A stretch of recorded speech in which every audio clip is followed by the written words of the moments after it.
요거 이제 환율 변환기인데요. 그래서 환율을 한번 알아보는 코드를 한번 만들어 볼게요. 그래서 이것도 폴더 하나 만들어 주시고 환율 변환기.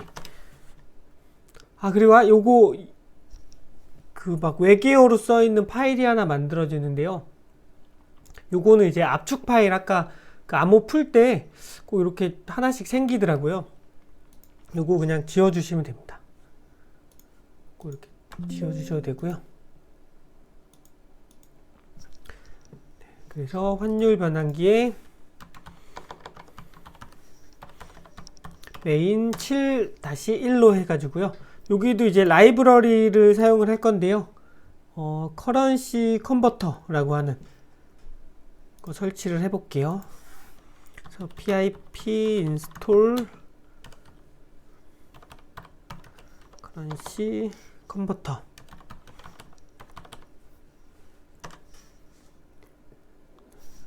자, 이거 그래서 프로그램 하면은 이제 from 어떤 라이브러리로부터 커런시 curr 이 라이브러리로부터 임포트 커런시 컨버터라고 하는 이름을 불러오겠다.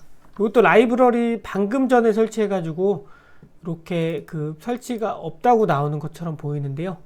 이거는 껐다 키면은 다시 나와요. 껐다 키면은 그 초록색으로 바뀌니까요. 그냥 무시하고 쓰셔도 되고요. 그래서 지금 환율이 얼마인지 한번 확인해 보겠습니다. 환율 어떠한 그니까 어떤 통화를 환율로 변환할 수 있는지 한번 확인해 볼게요. 이렇게 커런시 컨버터에서 이제 이거 해보면은 이제 뭐 한국 같은 경우는 KRW 이렇게 원하는 KRW고 이제 그 달러는 USD 이런 식으로 확인할 수 있습니다. 그래서 다시 파일 하나 더 만들어서요. 이렇게 색깔이 변하는 거는 뭔가 에러가 났다는 뜻인데요.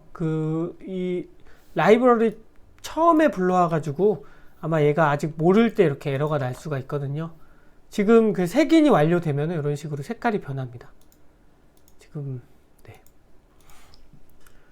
그래서 여기에서 여기도 또 주소가 있네요. 주소가 길어서 코드 좀 가져와서 쓸게요. 코드가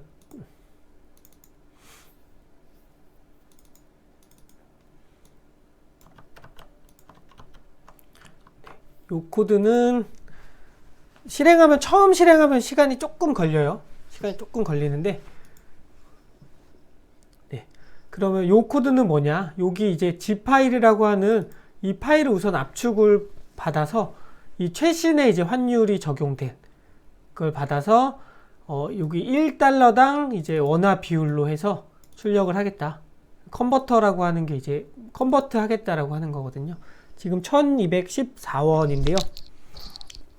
1214원이에요. 근데 환율 지금 하면은 지금은 또 잘 맞네요. 이게 사실 좀 잘 안 맞거든요. 이게 시간이 좀 차이가 있어요. 여기 이 커런시 컨버터라고 하는 거 이용하면은 요 라이브러리 이용하면은 뭐 그날 저녁에 했었던 환율이 나오던가 조금 한 반나절 정도 이렇게 차이가 있더라고요. 하루에서 반나절 정도. 그래서 실시간 환율은 아니에요. 실시간 환율은 아니어서 요거를 맹신을 하면 안 되고요. 그래서 그럼 실시간 환율을 이제 측정을 하고 싶다. 그러면은 뭐 여러 가지 방법이 있긴 한데 우선은 요 네이버 사이트를 크롤링을 해도 돼요. 이 네이버 사이트를 크롤링을 해도 되고요. 크롤링을 해도 되고 얘 같은 경우는 크롤링 하려면은 네이버에 접속해서 환율 검색해서 또 이거를 해야 되는데 KR 인베스팅이라고 하는 사이트가 있습니다. 여기에서 이제 실시간으로 변하는 환율을 얻을 수가 있어요. 어떤 방식으로 하면 되냐면요. kr인베스팅닷컴하고 커런시스하고 여기에 이제 내가 그 변환하고 싶은 환율을 적어주면 됩니다. 저는 달러당 원화 비율이라고 해서 USD-KRW 이걸로 했고요. 네, 그래서 요 코드, 네, 요 코드를 실행을 하면은 7-3 코드거든요. 그 메인 7-3.8 요것도 코드가 길어가지고 복사해서 쓰겠습니다. 코드는 다 설명을 해드릴게요. 그거를 실행을 하면은 네, 이렇게 나는데요. 책에 있는 코드랑은 약간 달라요. 책에 있는 코드에서 이 부분이 지금 변경이 됐습니다. 이거는 이 부분이 변경이 됐어요. 이거 제가 설명을 해드릴게요. 자, 지금 요거는 크롤링을 할 때 원래 했었어야 되는데 이 단점이 있어요. 이런 사이트를 이용을 해서 데이터를 얻어오면은 그 단점이 바로 지금 나타나는데요. 그 제가 했을 시점이랑 그 지금 한두 달 지나면은 얘네가 구성을 바꿔버리면은 그 바로 이렇게 데이터를 가져가 올 수가 없어요. 그래서 지금 책에 있는 코드로 하면은 동작을 하지 않거든요. 얘네가 사이트의 구성을 조금씩 바꿉니다. 왜냐면은 그 이런 크롤링 하는 사람들이 많기 때문에 그 동작하지 않게끔 하기 위해서도 바꾸고요. 자꾸 접속하면은 얘네는 손해거든요. 그러다 보니까 그래서 저는 이제 어떻게 바뀐 값을 찾았냐, 여기서 이제 크롬인데요. 구글 이제 F12 누르면은 이렇게 오른쪽에 뭔가 개발자 도구가 뜹니다. 개발자 도구가 뜨는데 저희는 지금 여기 있는 요 금액을 가져오고 있다 보니까 지금 1215.33원이네요. 데이터가 지금 이 실시간으로 조금씩 바뀌다 보니까요. 지금 19원이죠. 이렇게 이런 식으로 요 사이트에 접속을 해서 크롤링을 한 겁니다. 그래서 그 바뀐 값을 다시 찾은 게요. 요 부분을 놓고 이제 찾고 싶은 부분을 클릭을 하면은 되거든요. 그래서 여기를 클릭하고 저는 요 부분을 지금 찾고 싶었다고 해서 클릭을 하면은 여기 보면은 여기 데이터 테스트에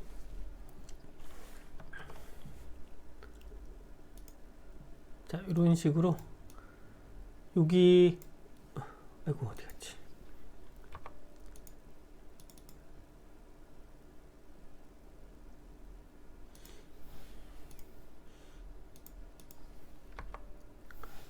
지금 요 찾는 구조를 바꿨어요.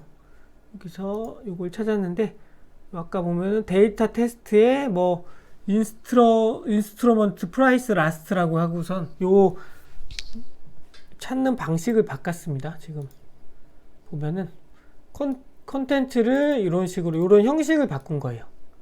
그래서 요거는 그 크롤링 할 때 조금 더 자세히 설명을 해 드릴게요. 그래서 요게 바뀌어 가지고 지금 기존의 책에 있는 코드로 동작을 하지 않았어요. 그래서 요 코드를 설명을 해주면은 그냥 함수를 하나 만든 거고요. 그 환율이 1달러당 얼마인지, 그래서 그 1달러에 하나 얼마인지 만든 거고요. 우리는 크롤링을 했어요. 그래서 krinvesting.com이라고 하는 사이트에 이제 currencys라고 요 형식의 주소로 입력을 하면 돼요. 그래서 첫 번째 타겟 우리 함수에서 이쪽으로 가져오고 얘는 또 여기서 사용을 하고요.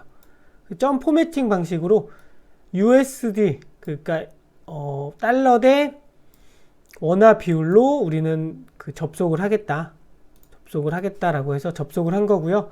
그리고 거기서 이제 아까 그 이름을 찾아가지고 출력을 한 겁니다. 그리고 요거 헤더라고 하는 게 있어요. 헤더라고 하는 거. 요거는 우리 어느 사이트에 접속할 때 그 사이트는 다 알고 있어요. 내가 그 어떤 브라우저를 이용을 해서 모바일로 접속을 했는지, 아니면은 뭐 크롬을 이용해서 접속을 했는지, 익스플로러를 이용해서 접속을 했는지, 모바일로 접속을 했는지, 심지어는 내가 설치한 그 뭐 애드온 그런 프로그램까지도 알고 있어요. 이런 그 브라우저에 설치한 프로그램까지도 막 공유하는 경우가 있어요. 그러다 보니까 얘가 아무런 정보 없이 접속하면은 그 100% 컴퓨터인지 알아요. 그러다 보니까 접속이 안 될 수가 있거든요. 그래서 이렇게 헤더로 최소한의 예의라고 보시면 돼요. 뭐 모질라 5.0 뭐 이런 식으로 그 최소한의 나는 컴퓨터긴 한데 그래도 이런 접속 정보가 있다라고 이렇게 알려주는 거예요. 그래서 크롤링을 할 때 그 이런 헤더가 없으면 거의 접속이 안 되더라고요. 그래서 기본적으로 이런 헤더가 있어야 됩니다. 그 컴퓨터인 거 아는데 웬만하면 아는데 그래도 거의 창과 맨날 방패의 싸움이에요. 크롤링은 그 컴퓨터인 거 아는데 그래도 최소한의 예의는 지키고 들어와라 그런 겁니다. 그래서 요거 안 해주면은 접속이 안 돼요. 데이터를 뱉어내지를 않습니다. 이런 식으로 크롤링을 해서 이제 데이터를 가지고 올 수도 있어요. 근데 크롤링은 단점이 좀 명확하게 드러났죠. 그래서 이런 그 사이트에서 바꿔버리면은 바로 동작을 하지 않습니다. 그래서 그 오랫동안 뭔가를 운영을 할 거거나 그럴 거면은 그 크롤링으로는 하시면 안 되고요. 뭐 API라고 하는 이런 그 검증된 데이터를 받아오는 방법을 사용을 하셔야 돼요. 그래서 크롤링으로는 뭐 간단하게 뭐 한 며칠 정도는 이렇게 동작할 수 있지만 조금 더 지나면은 이제 원하는 동작을 안 할 수가 있습니다. 사이트에서 점 하나만 잘못 찍어도 바꿔버려도 동작하지 않을 수가 있어요.